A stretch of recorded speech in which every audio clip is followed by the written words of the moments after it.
Hello everyone, I am Roman from One More Time Games, and today we're gonna look at Riftforce, our two-player dual card game in which you control different guilds. And we want to highlight the guilds in this Spotlight series and tell you a little bit about our development and what you can do with them. The full rules explanation you can find on our YouTube channel, and here we are really focusing in depth on the different guilds. So today we're gonna start with the heavy hitters. Let's head over to the website and see what they can do. As you will see, dealing a lot of damage always comes also with a drawback in Riftforce. First off, we will start with the Fire Guild. As you can see on its illustration, it is a reckless attacker, attacking with fireballs to the front but also to the back. And we wanted to represent that in the ability of the Fire Guild. First, you deal 3 damage to the first enemy at this location, which is already a lot of damage. But then you have to deal 1 damage to the ally directly behind this fire, so your own card.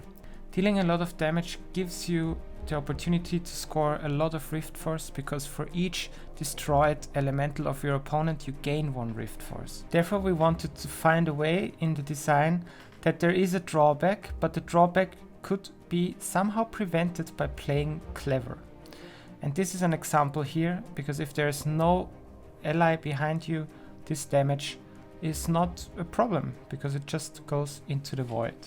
Next up, we will start with the Crystal Guild. As you can see, this guild is filled to the brim with Riftforce, and that's why it shares the color.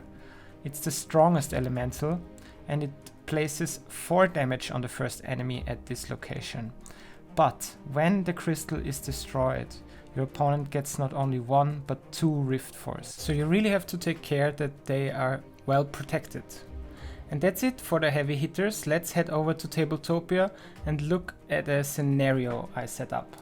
We will start by activating the 5s. Therefore we have to discard a 5 from our hand. And then the first card I want to activate is the crystal. It deals 4 damage to the ice elemental, to the first enemy. And afterwards I want to finish it off with the fire elemental. Therefore I also have to deal 1 damage to our crystal.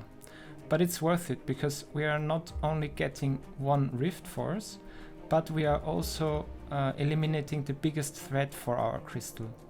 The crystal is now damaged, but there is no elemental on the other side that can attack the second elemental here.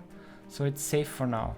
I don't want to get this crystal destroyed, because as I said, otherwise our opponent gets 2 Riftforce instead of 1. I still can activate 1 5. So either I can activate this Thunderbolt or I can activate this fire.